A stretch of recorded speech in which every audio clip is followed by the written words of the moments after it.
Alright, what's going on, guys? So today we're going to be talking about my Sony A7IV video rig. Before I get into the video, I want to say the build is based, like the mentality behind the build is basically just getting the best bang for your buck. There's minor drawbacks, but it's nothing crazy. Like honestly the main drawback is that it's not like a quick release system. All you'd have to do is just get quick release, like the NATO rail for your quick release if that's what you're looking for. And I use small rods for my video rig so that it's more compact, but you can't fit a matte box on it unless you get bigger 15mm rods. But anyways, yeah, it's a compact build, smaller rods, minor drawbacks. I'm gonna leave all the prices in the description for you guys, and comment for questions, or if you want me to do a review on any specific product, I'll let you know. Also, none of this video is sponsored, so it's all my honest thoughts. I got 8 subscribers, guys. It's definitely not sponsored. But anyways, let's get into it. So the first thing that you're gonna need is a Smallrig camera cage. Obviously, not obviously, let me make some grades for the beginners here. Smallrig camera cage is where you're gonna need basically start off with your camera build, so that you can mount other things to your camera. You can opt for a half cage if you want, but I think it just makes sense to kind of just like one and done, buy like one cage and just be good. One full cage and just be straight. So you're gonna need a top handle as well to mount your monitor, and you're gonna need swivel mounts to mount the monitor as well. So I got all those from Smallrig. I'll show some B-roll of the different products as I go. After that, you're gonna need Smallrig railblock. That's gonna hold your 15mm rods and your DJI Ronin Arca-Swiss plate. I think the Arca-Swiss plate is basically one of the best things you can do, because right now, like, the camera's mounted on a KNF concept tripod or whatever, but I'm using the Arca-Swiss plate, and that same Arca-Swiss plate I'm using for my handheld rig, and that same Arca-Swiss plate I use on the DJI Ronin gimbal stabilizer. So it's a really powerful tool to have in your arsenal, just so that the workflow is really seamless throughout whatever camera system or mounting setup that you're using.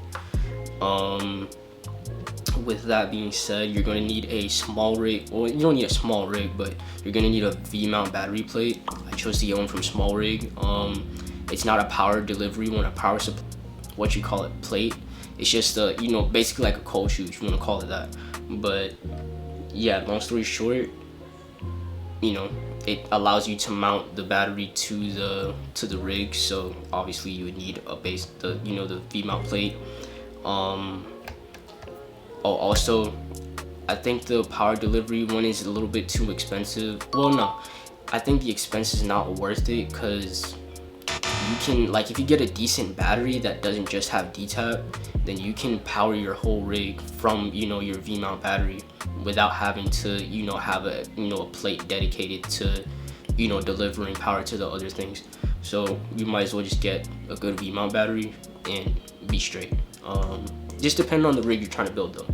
But anyways, with that being said, V-mount battery, for me, I use the the Neewer V-mount battery.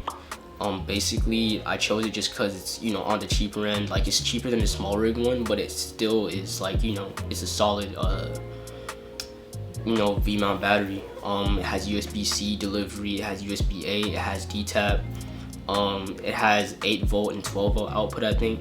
So I mean, and the battery lasts long for what I do. Like, I can use it for like a cool, let's say 3 hours back to back, 4 hours back to back, and that powers the camera for like like I was saying, a good 3-4 hour shoot, no problem. And that's just a conservative estimate, because I'm pretty sure it would go longer than that. But for what I do, it's more than perfect, honestly. I mean, there's probably people that do reviews on it, so if y'all want to go watch their review on the battery that I got, watch it. But it's pretty solid for what I do. But yeah, a solid battery from Neewer. The only thing I don't like is like it doesn't feel that weather sealed, so like I'm not like, it's not that bad, but it's like, you know what I mean, like I'm looking at the battery now, it's like it's not that bad, like the build quality of it, but they could have did better on the weather sealing. That's all I could say. But yeah, with that out of the way, for my audio setup, I'm using the Deity D3 Pro mic. I mean, it's pretty simple. I'm not gonna sit here and go into the nitty gritty. It's a good mic. I'm able to mount it different places. I'm comfortable using it. Like if I need to record like, you know, exhaust sounds or you know, from the car, like, you know, I can trust it. It's been through its paces. So I mean, there's nothing bad I could say about it. It's a shotgun mic, and it does what I have, you know, it does what I need for, you know, most of my video stuff. So that's out of the way. I use the Portkeys LH5P Mark II, mainly because it has the waveforms, and I need that to be able to expose my footage properly because I shoot in log all the time. You can upload your LUTs to that monitor as well, so if you want to like kind of have the same view of like, you know, if you don't want to view log footage and you want to view it as if it was already converted to Rec 709 as they call it, you can do that by just importing your LUT, and it makes exposing your footage a lot easier, and it just starts to make sense. Like it just, honestly, like that's so key, having the ability to upload a LUT and look at it as if it's already like edited, if that makes sense, is definitely a game changer. But anyways, it has LUTs, it has waveforms, it has what else, I think vector scopes and other, you know, false color and all that good stuff. So it's really good for those different things, and I probably wouldn't like, that's like my personal standard. Like that's what I need, you know, basically at all times. I need to be able to expose the footage properly because I'm shooting in log all the time, so I can't really, you know, not have a proper monitor.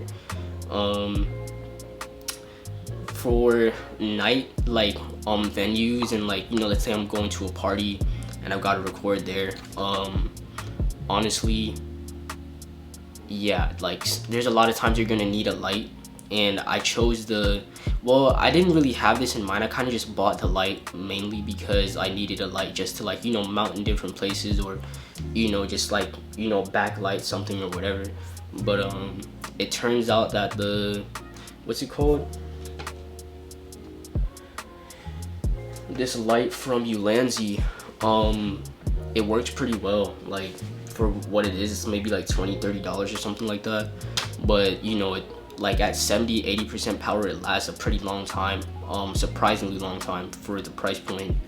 And yeah, so like I basically bought a swivel mount to be able to mount that on my camera rig, so that when I'm recording at night, like club venues or whatever, and I need that little extra light, like, you know, it's not like, you know, the most professional lighting setup, but at least you'll be able to, if you're shooting in log, you can expose your footage properly and like kind of rest easy knowing that, you know, there's enough light being let into the sensor.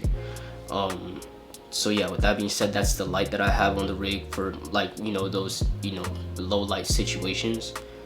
And for my cables, I'm using Kondor Blue currently. I hear a lot of good stuff about them. Just kind of like did, you know, some decent research on them. And yeah, a lot of people trust them.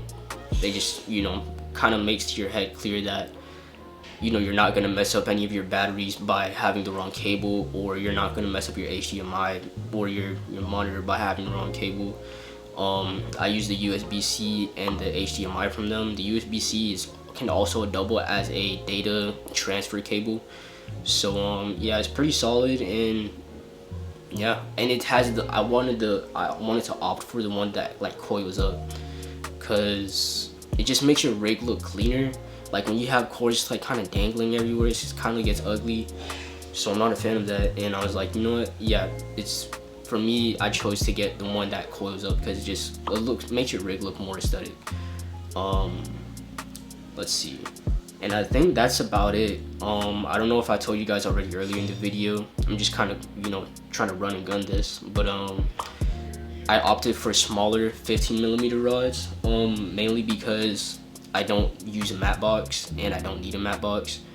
But if you need to mount a matte box and you need to mount like your follow focus and stuff like that, you can add that to the rig. You just need bigger rods. I have a compact setup, so I spared a little bit of change being able to opt for smaller rods, but they are carbon fiber, so it makes the rig look cool still. But you definitely need you're gonna definitely need the longer rods if you want to mount follow focus and if you want to mount your matte box.